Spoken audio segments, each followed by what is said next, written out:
All right, so we was talking about suicide and that is helping Teamsters everywhere. All you have to do is ask for BA or what the hell is going on? Ask for a BA, and Jose's talking about the proper footwear, and this is not why the guy committed suicide because he wore the wrong footwear. And we don't know what he was thinking about, what happened, what he was going through. And the only way we could find out what he's going through is by him getting help. And and reaching out to him and seeing the signs and all that. I mean, I feel bad for the family. I feel bad for the Teamster brother that chose that way to go. But we also lost two feeder drivers here in local 177 overnight or this morning. They got into an accident. They hit a concrete wall, and the truck went into flames. And when they recovered everything, the two bodies of two UPS feeder drivers of local 177 was discovered. And that's another sad thing, is where is the suicide and the accidents is where is our deeply condolence to all the families that are affected.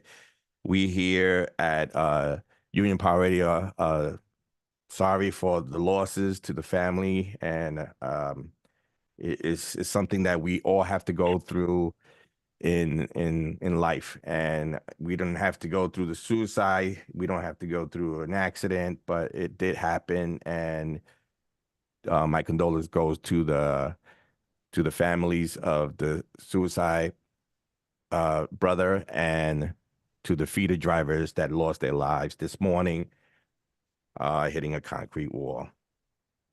Anyway, sad. And I hate to start my show with sadness, but Jose brung it in and started with it. But anyway, you could get help. You always could get help. Teamster Services and Local 804. If you have any issues, please contact your business agent and or your shop steward. With that said, now we're gonna move on with what I wanted to talk about. Article 35. Article 35 in the National Master Agreement. Okay, Article 35 is for drugs and alcohol.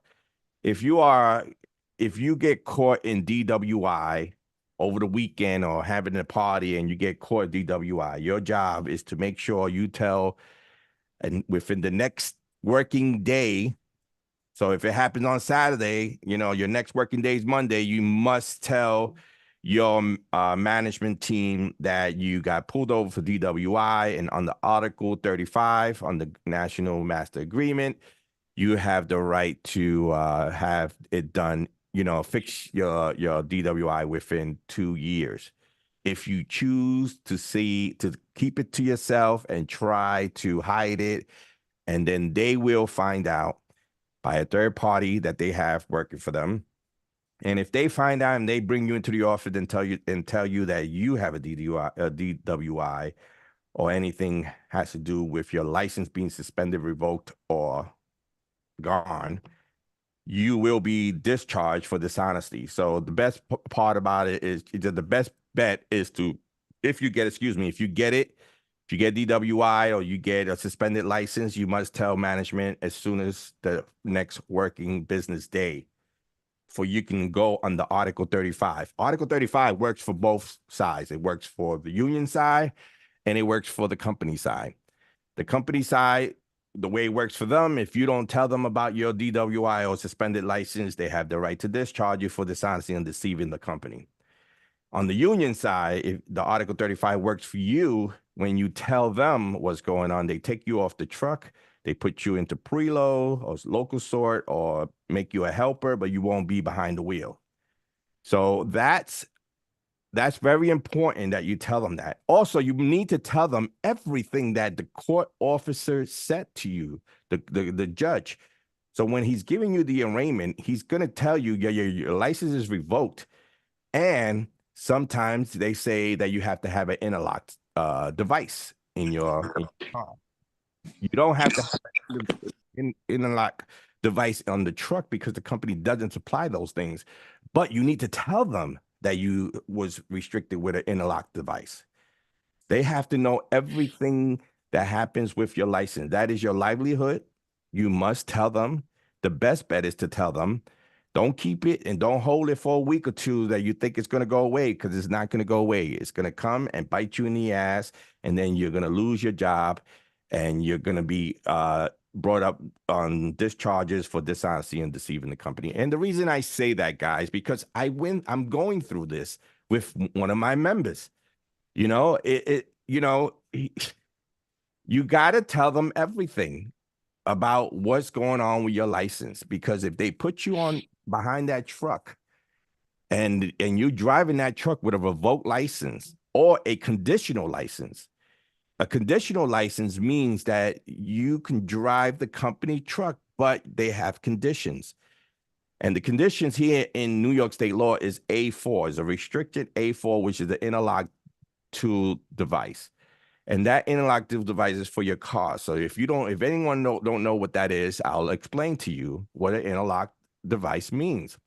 An interlock device is a blow into the device, and once you blow in, the device will let you know that you're okay to start up your car, because without that device, you can't start off your car. So if you're drinking and you blow into there, the device won't let you drive your car, won't let you start up your car. Now, the company doesn't provide those kind of interlock devices, but you need to tell them that you got ordered by the courts that you have to have an interlock device. It doesn't mean they're going to put one in the truck for you so you can blow in and then you can work.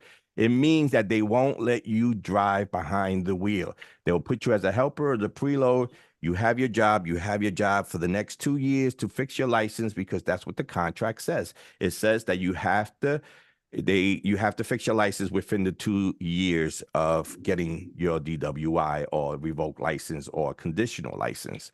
So please, guys, do the right thing, because I went through hell, and believe me, if it wasn't because the company fucked up, this guy wouldn't have his job. And the guy has his job. He's at work. He's making his money, and because the company fucked up. But that's another, I can't even talk more about that story because it's still under investigation. So how do you deal with a member? And I want everybody's opinion, because this is what I'm going through in the Teamsters as a BA. How do you go? So let's start it off with this. So Article 11 on the National Master Agreement is a thing to force people in for Tuesday to Saturday. Now, under the Article 11, it states that anyone with seniority less than August 1st, 2019 cannot be forced to Tuesday to Saturday. But the company, of course, are breaking the fucking contract again with Article 11. They are forcing guys to go into Tuesday to Saturday schedule that their seniority is less than August 1st, 2019. And that's a bother to me, because that's an article that Sean O'Brien talked about a lot, that he's not going to let the company violate it. And guess where we at? We are at the company violating that article. The article is because they are forcing guys on Saturdays. They putting more guys Tuesday to Saturday, because why? Because they're pushing more work out on Saturdays. And when they push out more work on Saturday, what happens? It kills Mondays and Tuesdays. And this is where the layoffs comes in. And I keep saying that, we have 6-day punch going in on Saturdays. So now what they want to do is eliminate the 6-day punch, and they want to force more people into the Tuesday to Saturday. So now the problem is this. So we are left to grieve it. That's what we are left with, to grieve the Article 11 under the National Master Agreement. So everybody's on. Oh, let me put you on. So so the thing is that I have a particular person in one of my centers that actually called in the shop steward to talk to the manager about this being forced to Tuesday to Saturday. And I don't know what to do with this, but it's just so crazy that the member went in there and said, you know, he's disagreed with the Tuesday side, which we all agree with that. But when it came down to the shop steward saying, listen, we're gonna grieve it. And the member says, no, I don't want to grieve it. I don't want my name nowhere near the grievance. The union's corrupt. I don't want, and he's telling all this in front of a manager, that the union's corrupt and he shouldn't be getting on these grievances. The grievances is for, you know, I don't want my name on any of the grievance, but guess what? We are the master grievers. We grieve it because it's not only for you, my friend, it's for the whole entire local. That when we put in these grievances, it's because it's a junctural grievance, meaning that everyone grieves because you're not supposed to be on a Tuesday to Saturday schedule. I don't, you know, things can happen, but I guess I'll talk to the attorneys about it because that is fucked up. That a member will go into an office with a shop steward. The manager never called him into the office, but he wanted that meeting. He called in a shop steward to talk to the manager and with the shop steward there to tell him that the union is corrupted, that he don't want to be involved in that grievance. This is the same person that, I mean, I hate to say it though, a management personnel son passed away, and I felt bad. You know, you always feel bad when a kid dies. But he was one of them that did a GoFundMe page for that management people. And he provided a lot of money to management, the same person that almost fired him. And this is what I say, you know, I feel bad because the person lost the kid and anyone feels bad about that. But to do what he did, whatever, I don't get it. I'm puzzled, but whatever it is, it is. So that's what we have to deal with union members that management pets and management friends, and they go against the union, but as soon as they get into trouble, they are calling for the union. And it's sad. It is so sad. But anyway, that is what it is. Here in Local 804, coming on December 2024, the elections for office will be here. And already the people that was crawl up underneath a rock are coming out now because it's election year. These are the guys that never get into union politics, union activities, never come to general membership meetings or shop steward meetings. They do nothing for the union, and now they are putting themselves out there to run for the local. I mean, guys, come on. If you're not active, and all of a sudden every 3 years you come out from underneath the rock to talk about what you could do. Listen, and the thing is that they talk about negative stuff. You should run a campaign on positive stuff and what you could do better before this slate. You should think about what you could do better and what can you improve to the local, not bring out negative, because negative comes back with negativity. That's what it is. You come out with negativity, we come out with negativity, and then it's just a whole campaign of negativity. You should come out running with positivity, what you're going to do for the local. What is your agenda? What is you going to do to improve the locals' state of mind if it's not running right the way you think it's not running right? And, you know, everyone has the right to run if you're in good standings with the union. But if you're going to come out of your rock every 3 years and not go to union meetings and not go to union activities or not go on picket lines or practice picket lines, whatever the case may be, you're not involved. You're not involved with the members. And now all of a sudden you want to come out of your rock and start talking about what's negative, about what you see as negative. You should talk about what you're going to do to make the local better. Simple as that. Because with negativity, with you coming out with negativity, of course, someone's going to come back with negativity. It's going to be a back and forth thing. You were wrong. I was wrong. Everybody's wrong. And then what do? You get a hostile environment. And then you get, you know, members saying, what the fuck are we doing here? What are we doing here? We're voting and we're voting for, some negativity. So this is what they're gonna come out with, of course, because that's what they do. They can't run on positive stuff of what they're gonna do for the local, but they can run on negative stuff. So we'll see what's happening. It's only January. I'm sure they already started coming out of the rock, underneath the rock, and they're going to start showing stuff on Facebook and talking negative shit.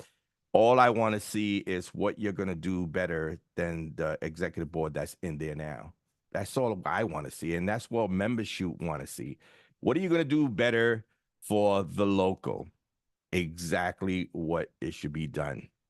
Hope we can have some change this election this year to local 657. I hope so too. There's a lot of elections going to go on, I guess. I know, I forgot his name from the bi-weekly show. He's going to run for president without a slate. He's going to run individual. It's kind of tough to run individual, without a slate. But good luck and hope you the best. And, I just hope that you're running on some good stuff and for the members to understand what you're running on, and not because you got on the radio or got on the Facebook and you get a couple of hundred followers, because those followers might not be from your local.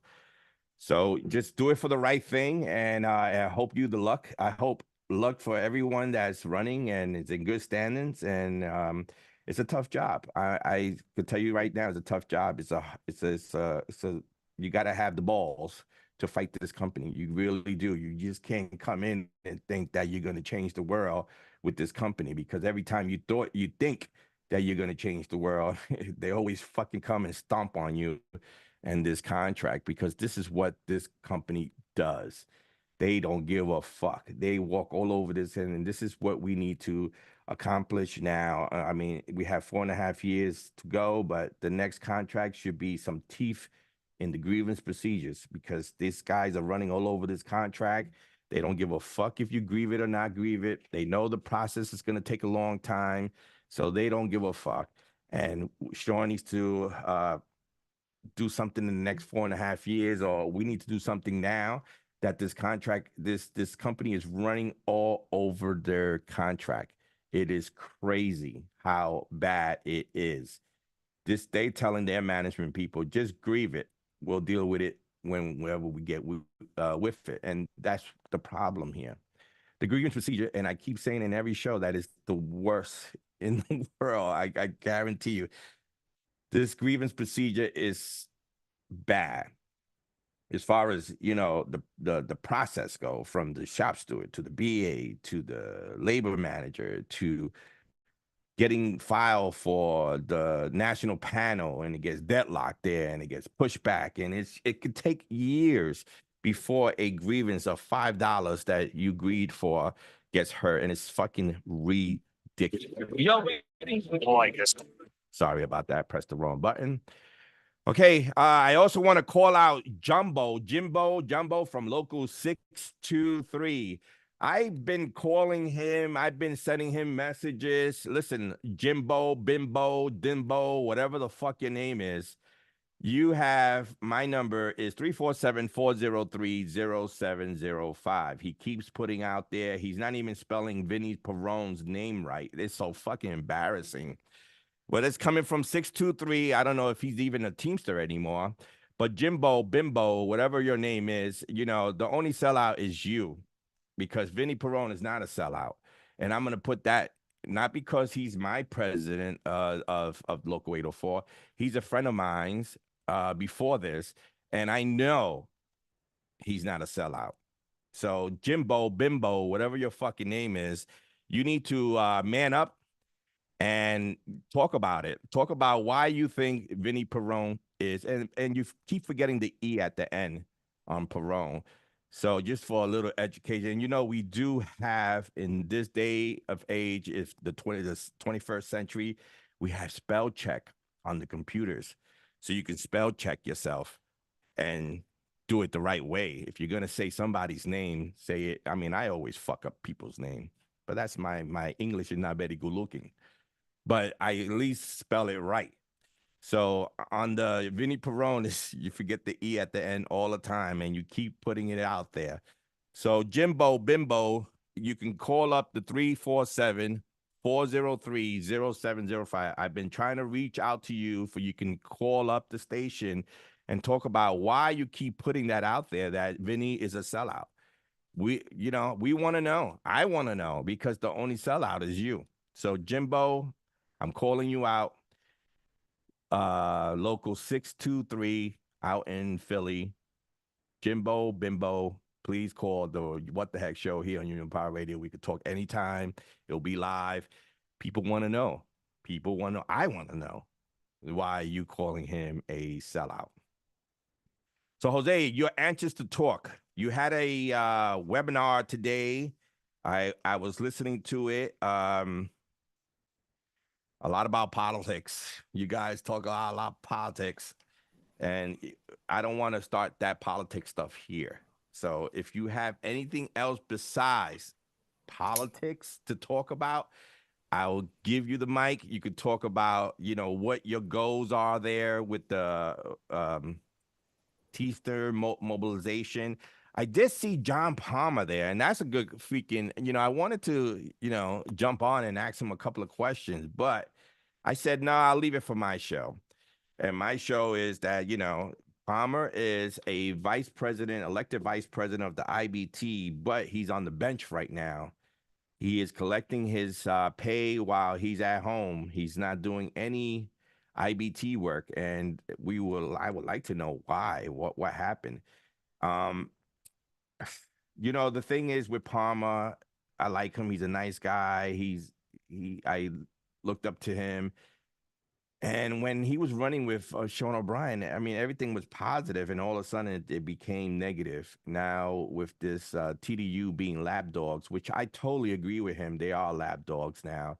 I was once upon a time a TDU member back in 07, 08, I believe, and the education part was pretty good. At that time, it was pretty good to me because I was just becoming a shop steward and I wanted to learn more about what reports to get and all that. And TDU, they have that kind of classes on the TDU conference. But lately, TDU to me is not my cup of tea anymore. And I'm not saying it to discourage anyone to joining TDU. It's just that it's not my cup of tea anymore because TDU used to be the reform Teamsters for Democratic Union used to always put out stuff of when Hoffa did something wrong or when someone did something wrong, they put it out there because Hoffa didn't care about TDU. And now it's different. Now it's like they are the lab dogs. Like they won't put out shit what went wrong at the IBT. It's a lot of things that went wrong because there's a lot of things out there that people don't know about the IBT. For instance, the 13 people that sue the IBT. No one knows about that because you know what? People would know about that if TDU put it out there. I guarantee you, TDU put it out there, they'll be done. They'll be gone. Sean would throw them the fuck out. Because Sean O'Brien never liked TDU. Zuckerman never liked TDU. A lot of people in that executive board don't like TDU. So if they talk about it, if it was Hoffa, it would be a different story. It would be all over Facebook, all over everything about what happened with the 13 people that suing the IBT. Well, I got a little note from someone about that. And I'm going to read out what it came to me. And I don't never give up anybody's name who gives me this stuff. I just read the stuff out. I got to put on my glasses because I'm getting old. And I gotta read. So I got a text message saying they settled to keep this out of the press. Plus, according to the jury, they could have paid 10 times much more. So let me explain to you what it was, because the first email says the case was brought by 13 former IBT organizers who were fired on March 22nd, 2022. The IBT denied any wrongdoing and the settlement proposed by the plaintiffs, including no admission of liability. So this claim was settled for $2.9 million. $2.9 million. This is not out there. It is not out there. And I'm only putting it out there because I got an email. I don't know if it's even true, because I don't know if this is happening. So I went looking around and asking, and it did happen. It did happen. They had it out of the media, and it is what it is. So those 13 people that got discharged on March 22nd, and that was actually the day that Sean O'Brien got into the office, if I'm not mistaken, got discharged, and they sued the IBT and won a grant of $2.9 million. Sad, but that's not out there. The TDU wouldn't put that out there. And the first time I heard of the 13 members suing the IBT. So this is the What the Heck show. This is what, okay. So they'll call me. They won't tell the other guys, the recording people and whatever. They won't tell them to say that because, they control them. They puppets. They puppets from them, like the guy from Local 25, the guy from 738, that they always do these things about the 7 cores of whatever, but they won't talk real like I talk real. Yes, someone might call me and say, why did you talk about that? And why not? Why can't we talk about it? It's a freedom of speech in this country. We're allowed to know what's going on with our union dues. Am I wrong? I mean, every member should know what's going on with their union dues. And it puzzled me because I'm the one who usually gets a lot of information right away from everywhere, and everybody wants to be anonymous, of course. And when I do get the information, I look to see if it was even accurate. And this was accurate. So it is what it is. This statement should be put out by the IBT that we had a settle of $2.9 million in settlement for those organizers. I really want to get involved with John Palmer. Why we're paying union dues and he's not doing anything, and why they have him on the bench. I would like to know that, and why he's not doing any union activity, but he's getting paid by the union. That's another problem, because you pay a salary, and that's what Hoffa did with the 6 people that got into the slate that was in the Zuckerman slate, and they got in, and he banned all of them from going to any union local to do any union business that they got elected to do, and they benched them and paid them for the 5 years of, I believe, a salary of $75,000 each times 6 for 5 years. That's money wasted. There's a lot of money being wasted. So we need to know, as union members, and I'm going to get my ass chewed up for this. They're going to call Vinny. They're going to say, why he's talking about this. But let me let you know.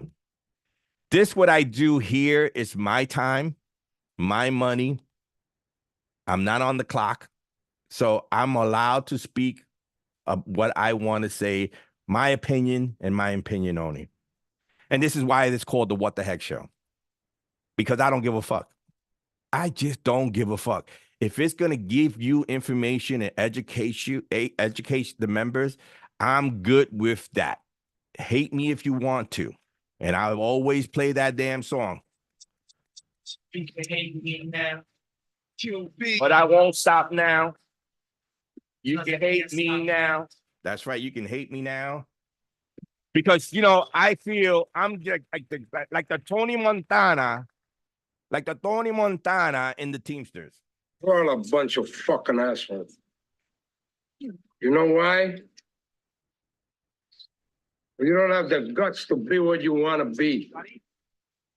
You need people like me. You need people like me so you can point your fucking fingers and say, that's the bad guy. Me? That's right. I'm the bad guy because I speak what I get. And everyone should know what's going on in your local, in your IBT.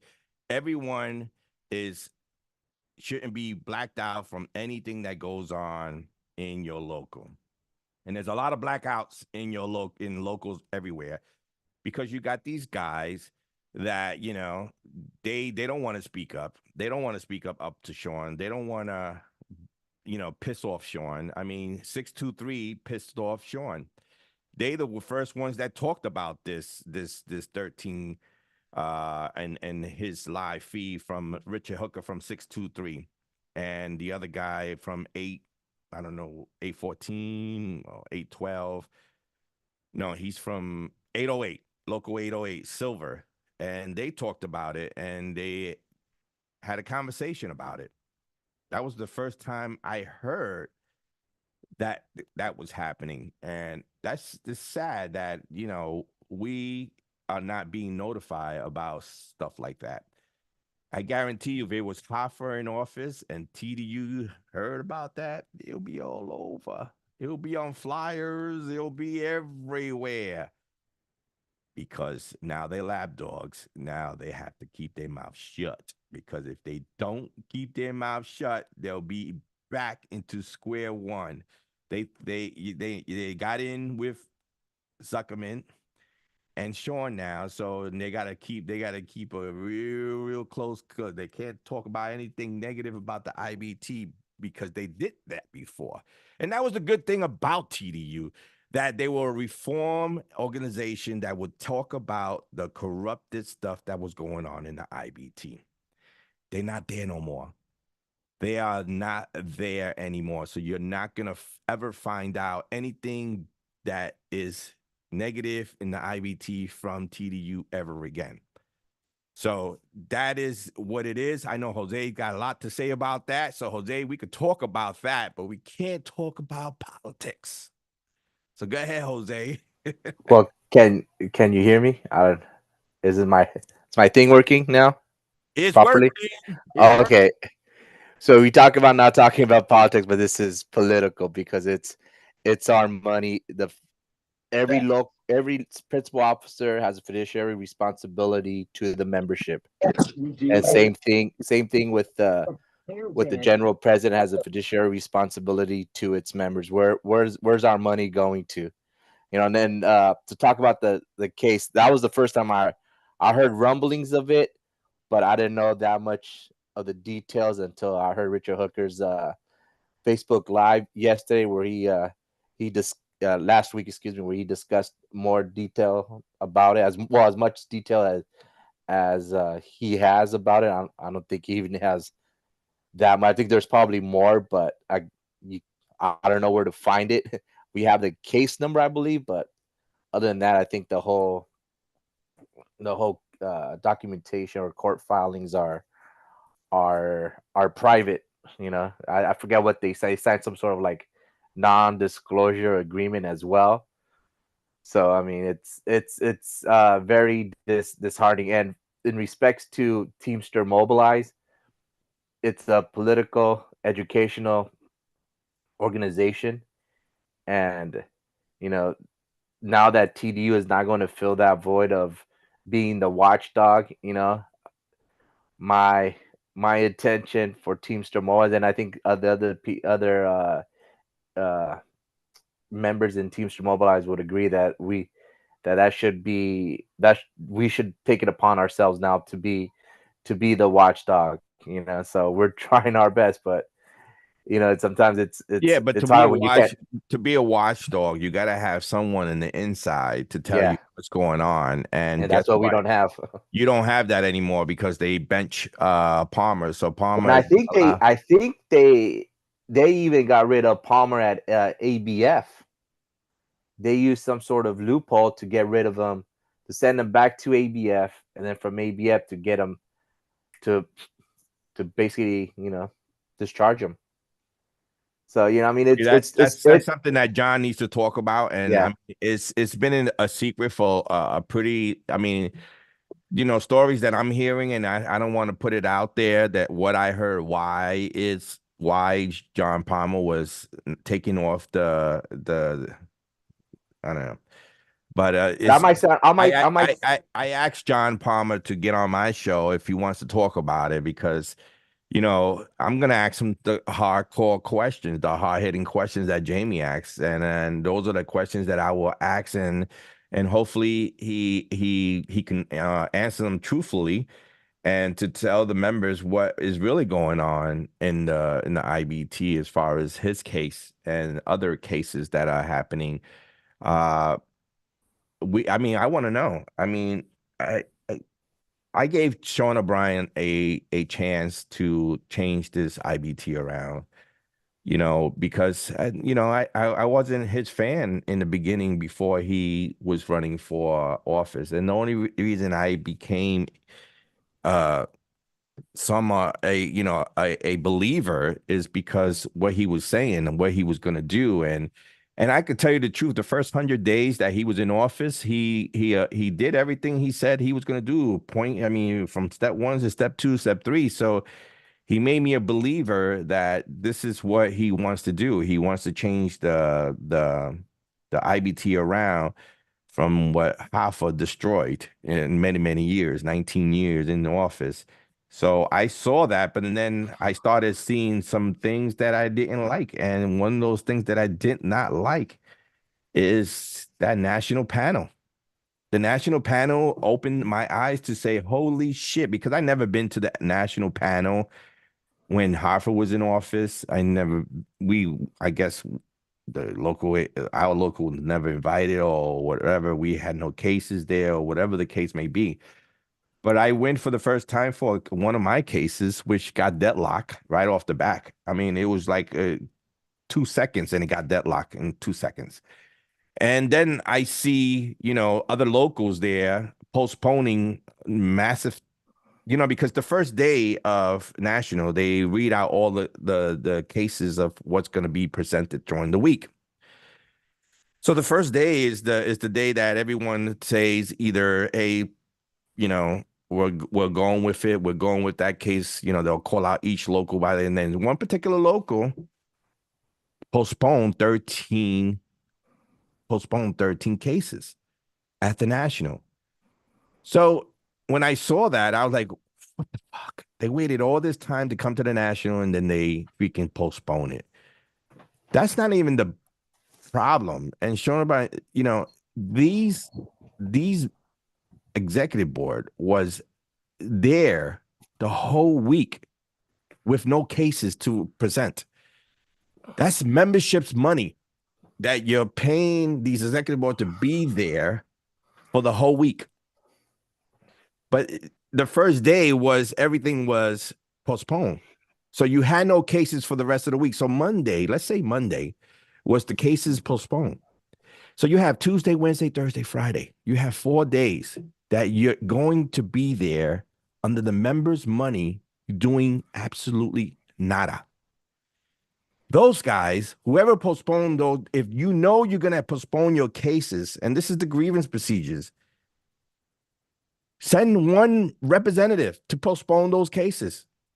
Send that one representative, principal officer, whoever, send them to postpone those cases and be gone. No money wasted.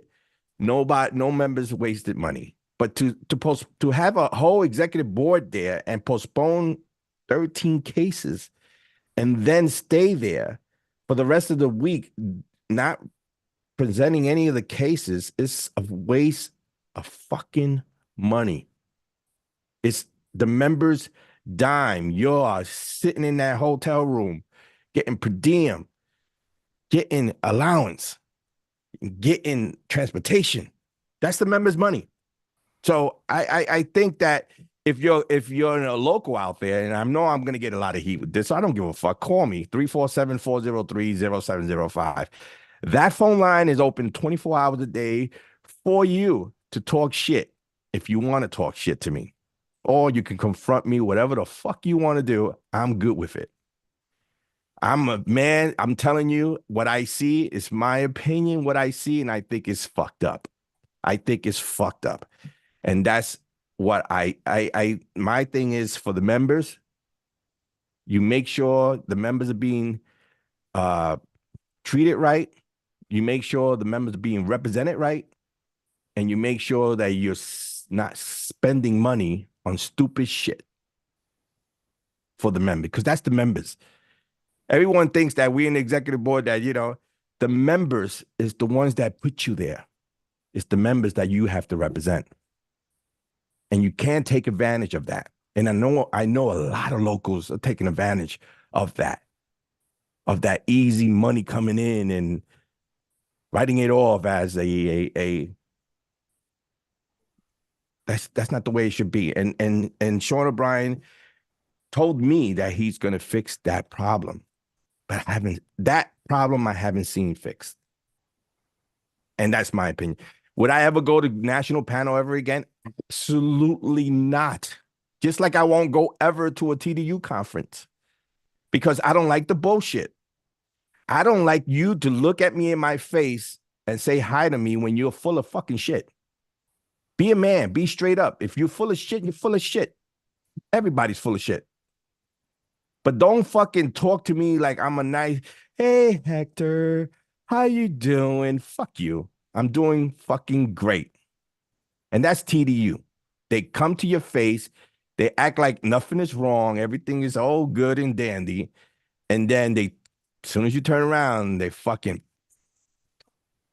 stabbing you in your back, saying that motherfucker and his radio show, that motherfucker, I'm going to make sure nobody listens to his radio show. Well, guess what, motherfuckers at TDU?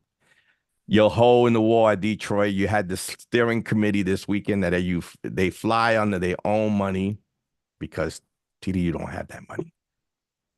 So you're volunteering to pay for a flight ticket to go to TDU, hotel, whatever the case may be, to talk about the convention that's happening in 2024. Listen, it's all bullshit. I thought they were the type of people that would talk about shit that happens that members need to know. And they were at one point, but not no more. And when I say that is that if you're Jose, if your Teamster Mobilize could get somebody to tell you guys, I think it will be a great thing that members need to know what goes on in every local. And if anybody has secrets in any local, you could always call me too. I won't put your name out. I get texts all the time of things that happen around certain locals. And believe me, I don't get a lot of listens like these guys that record their show and talk about shit that they probably don't even know about. But I'm not a puppet here. I don't have a hand up my ass telling me what to say and how to say it and when to say it. I say what the fuck I want to say. I do it live, no scripts, nothing. No one could call me and tell me you cannot say this. So with that said, Jose, are you gonna be those guys that used to be TDU that used to tell members when shit goes down at your IBT or any local around the United States? Yes, that's one. We have to inform the membership of what's happening inside their local and inside inside the IBT. We were talking about the general executive board. This might be a naive thing for me to say, but who does the general executive board work for? Do they work for, who's cutting the checks, or do they work for the members? Because it's the members who voted, and if you get voted in by the members. Same like, we're going to go into politics, same like politicians. They give you all these things, but once they get into that position, there's nothing, nothing happens, so I mean, I'm not gonna get it wrong. I like Sean O'Brien. I like the fact the way he talks and the way he's gonna do things. There's a lot of out there that are so afraid of him to even speak up to him, to even say anything because they might lose that second Cushy paycheck job. or the second, whatever, third paycheck or whatever the case may be. So they're gonna be very, very careful of what they say to Sean O'Brien. But I can tell you this much right now. If Sean O'Brien ever goes into anybody's local and you have something to say about your executive board, or you have something that you need to tell him. He would definitely grab whatever you need to say. I mean, he's good for I'm glad that he won against Hoffa, but I just hoping that it don't turn around to be another Hoffa shit. That's what I'm hoping. That's what I'm hoping. Fred Zuckerman's there. I like Fred Zuckerman a lot. I dealt with Fred Zuckerman a lot. He has that tunnel of gold to do with the international. He always wanted to be in the international. He's in there now. He's with Sean. I got 100% confidence in Sean O'Brien that he will do the right thing.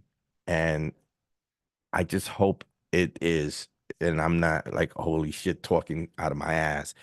But I gave him the chance because I never was his biggest fan when he was with the officers, and what I went through at the Unity conference with all those red vests and all the yelling and screaming and cursing. And I mean, that's my type of party. I like to curse. I don't give a fuck. So but the way they were treating the women there, it was I can't. I mean, I'm a cursor. I like to curse. It comes out of my mouth, but I would never talk like that to a woman. Sorry. And that's the type of mentality that those officers had. And to tell you the truth, I did see some old guards at the national panel, they were definitely Hoffer. I will freaking jump in front of a bullet for you. Those type of guys were still in the works in this executive board. But I think that, Sean's got to control that. Control the fact that when Hoffa was in office, it was free for all. And that's what I don't want to see. I don't want to see a free for all. I want to see that everyone that got elected into office, that got elected for the right reason, to represent the members and to make sure that everything is right in their local, as far as financial, not taking advantage of the members' money, doing the right thing for the members and fighting for the members and fighting for those members. And remember, I keep telling this because I always tell it to all my guys. You are your job security. You, not the union. You're always blaming the union of what we're going to do. If you steal that phone and you do some crazy shit that the union cannot win a case, that is you that got yourself fired. You're your own protector when it comes to the job. Now, the union is going to be there for your rights, for the contracts, to make sure they're not violating any of that. But if you, the initial person that stole the phone, they caught you on camera, your hand was in the cookie jar, that is you. The union can't do much but to try to fight to keep your job. But if they have you on camera, stealing a box, stealing a phone, stealing whatever, you're caught. So you're your own protector when it comes to this job. The union will be there for you to make sure they're not violating your rights and you're violating your contract. But as far as you stealing something that doesn't belong to you, or not reporting an accident, or not telling them that your license was suspended or revoked, all that is you, the member. You look yourself in the mirror and you say, I'm the one who fired myself. Now I'm going to see if the union can try to get you your job back. Got a member in our local was fired for immigrants into the UPS feeder truck. Wow. Smuggled immigrants into the feeder truck. Someone just wrote on a text saying that they got fired for that. Listen, you're not supposed to do that. So why do it? So if you think the union is gonna pull a fucking orange rabbit out of your ass, out of their ass to save your job, sometimes it happens because sometimes you got to see what the company always have cracks in their cases. If you can fill in those cracks, you probably have a good case. If you can't fill in those cracks are full and they got you, it's nothing the union, not the best BA in the world, can help you. So help yourself. And don't do things that are going to put you in that fire, that line of fire. Do the right thing. Do your methods and procedures. Do the job right. Don't steal anything that's not yours. Report every accident. Even if you hit a garbage can, you must report it. Because what happens is, even though it's just a garbage can, who gives a fuck about a garbage can, right? Nobody gives a fuck. But guess what? The people that own it gives a fuck about that garbage can. And if you hit that garbage can and you don't report it, and they call the company and say, hey, he hit my property, he hit my garbage can, he put a dent on it, you will be fired for not reporting an incident. So do yourself a favor. Report everything. Everything. The truth will set you free.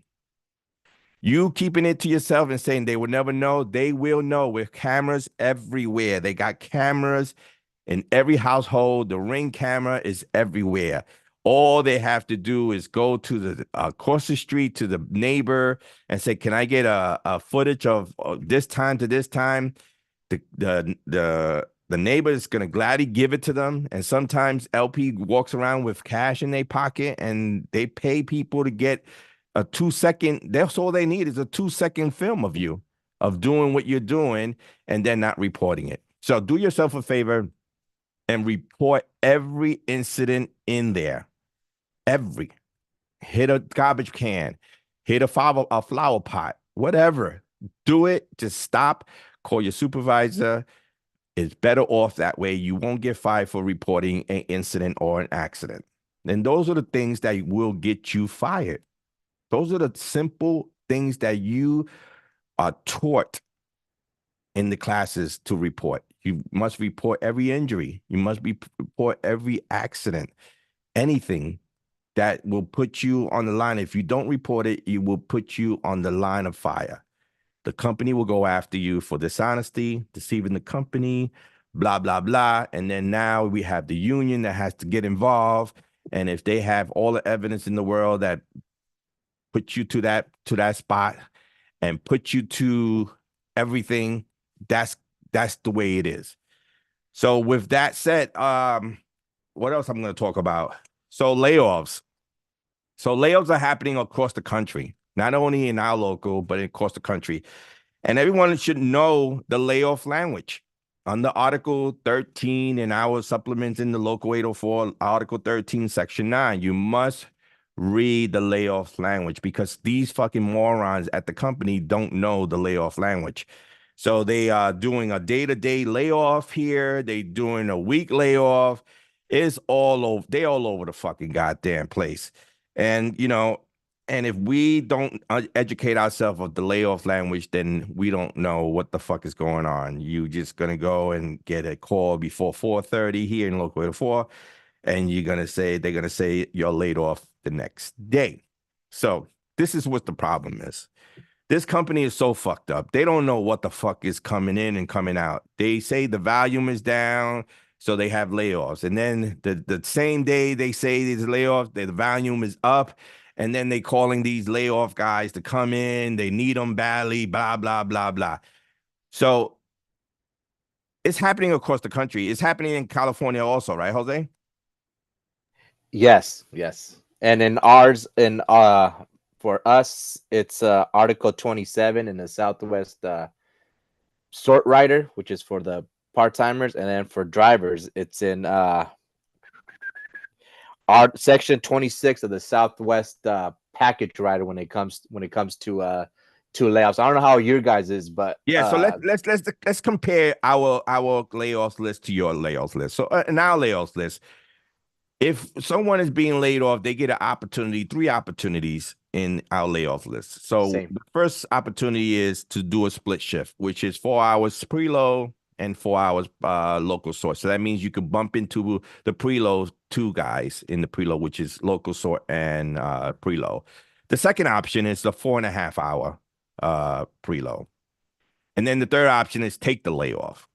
So, we tell our members this is great in our contract, because in other companies, if they lay you off, you're laid off. And then you'll be sitting at home until they call you back from the layoff, right? With our contract, we have language that says that you can continue doing your 8 hours, but a split shift, or 4.5 hours, or take the complete layoff. We always suggest to the members, do not take the complete layoff, because you don't know when they're going to call you back. So stay making money. Do it for, and it's hard for some people, because some people live an hour and a half away from the center. And for them to get up at 3 o'clock in the morning to start a preload at 4 o'clock in the morning and work to 8 o'clock in the morning and then go back home to sleep to get back to the local sort, I don't know, 5 o'clock in the afternoon to do till 10 o'clock at night and then go back home to come. It's hard. It's fucking hard. And I understand that. But this is the only the contract, the union contract that has the fact that you can do that you can make your 8 hours. You don't have to lose any wages. It's hard. I know it is. It is going to be temporary, I believe, because the company keeps saying the volume is down. The volume, bring the volume back up. No, this fucking company fucked up royalty, and now we're all paying, or the guys that got hired during the pandemic are paying the price. The company went crazy and started hiring so many drivers, so many 22-4s. I mean, over 500 drivers, knowing that this day was going to come. They knew this day was going to come. The problem was that during the pandemics, they just wanted the package delivery, because we were the only ones out there delivering the package during the pandemics. You had DHL, you have FedEx, you had all of those guys, but this company decided to hire a lot of guys. Whole bunch. And now that the volume is at normal for regular staffing, not the ones that they hired before in pandemic, now they saying, we have to lay off. And because of the contract we have, these guys won't have to lose any wages by doing the split shift or the 4.5 hours. Now, let me explain to you the 4.5 hours versus the split shift. The 4.5 hour, it doesn't contribute to your pension, because you're only working 4.5 hours a day. The split shift, you're contributing to your pension because you're working 8 hours. But this is the problem I'm running through. So if they laid off 11 drivers and they all committed to going to do the split shift, you need to report to your split shift, because you told the company that you're not going to take the layoff and you're going to do the split shift. Now, out of those 11 people, 3 people show up.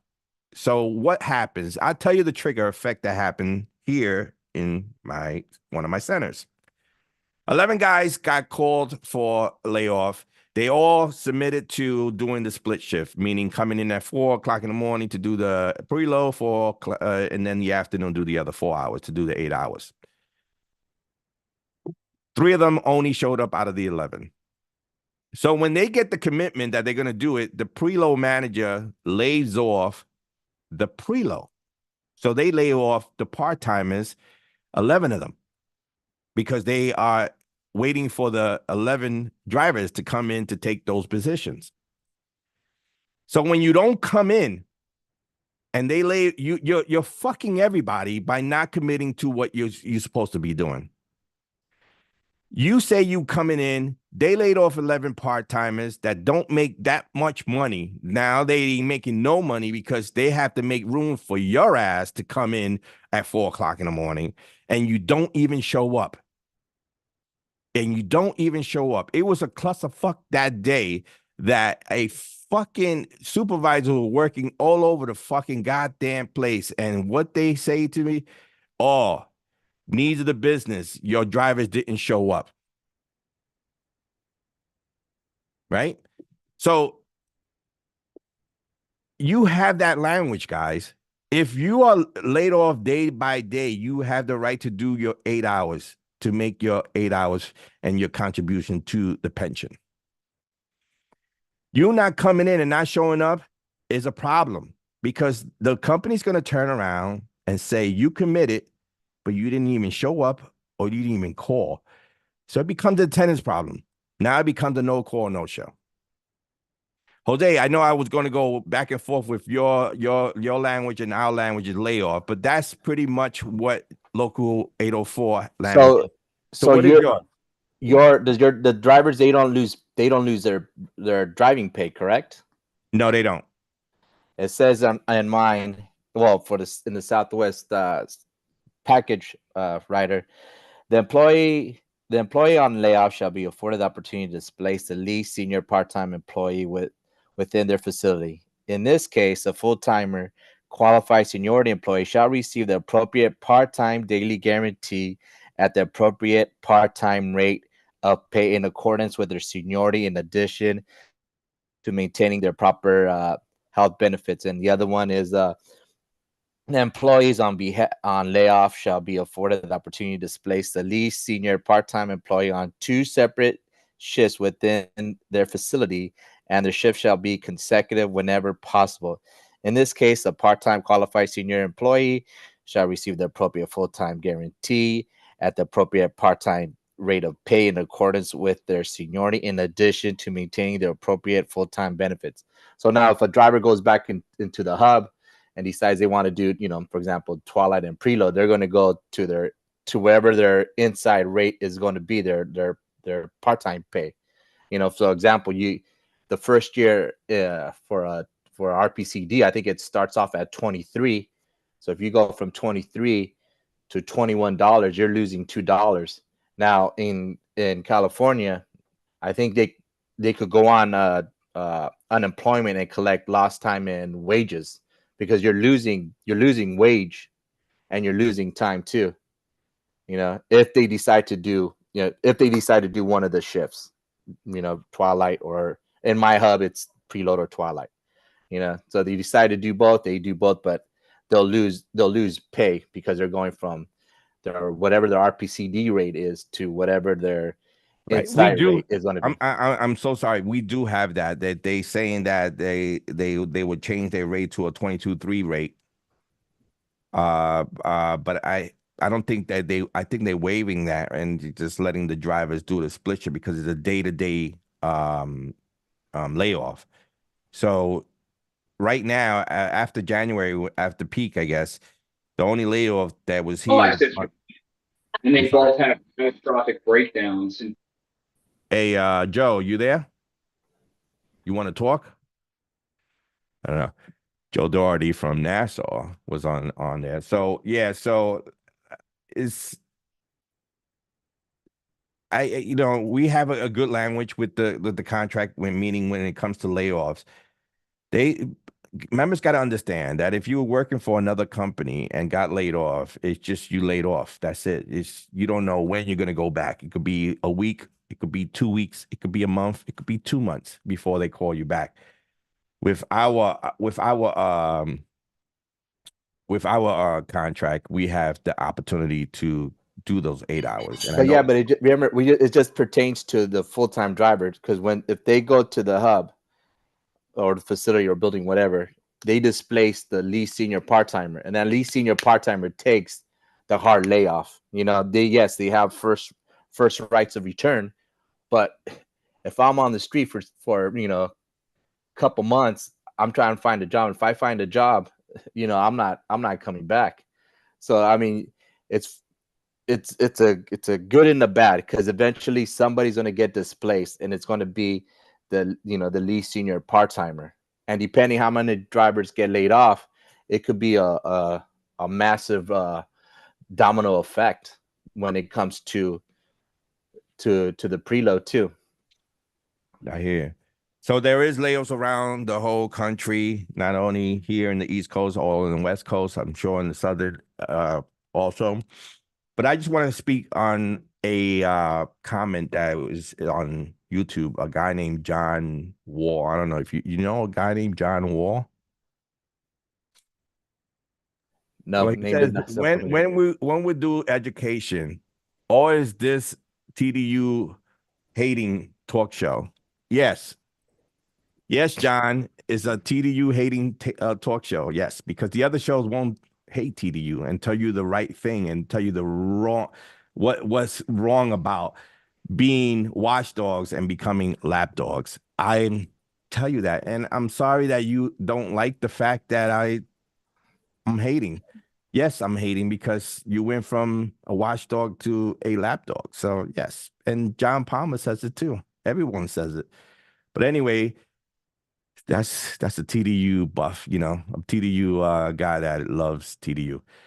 Hey, so listen, I talked a little bit past 7 o'clock, and it's 7:17 now, and I don't do a 2 hour show anymore. I try to do just a 1 hour show, but it's a lot to talk about. And I'm sure the next time I get on the air, Jimbo, Dimbo, Wimbo, whatever his name is, from 623 will call up, and don't be a bitch ass and call up and talk about how about Vinny being a sellout. Vinny Perone is his name with an E at the end. Okay, Jimbo, Bimbo. Spell it right. Jesus Christ, man. I know we are truckers, but god damn it. Just one E is missing. Hopefully he'll call up the radio show and tell him why he thinks that Vinny's a sellout. I know Vinny, he's not a sellout. He's straight up. He'll tell you to your face how to tell you to your face. And that's what it is. I'm not a TDU, but 45 minutes on how much you hate this guy, John. John, do I need to block you from the fucking from the YouTube? Get on the call. 347-403-0705. I'll stay on, John, for you to call and tell me what's your problem. If you got the balls. Let's see. I'm going to stay on a little bit longer to see if John gets on the air live. The number is 347-403-0705. I'll go slow. I don't think. 347. Go ahead.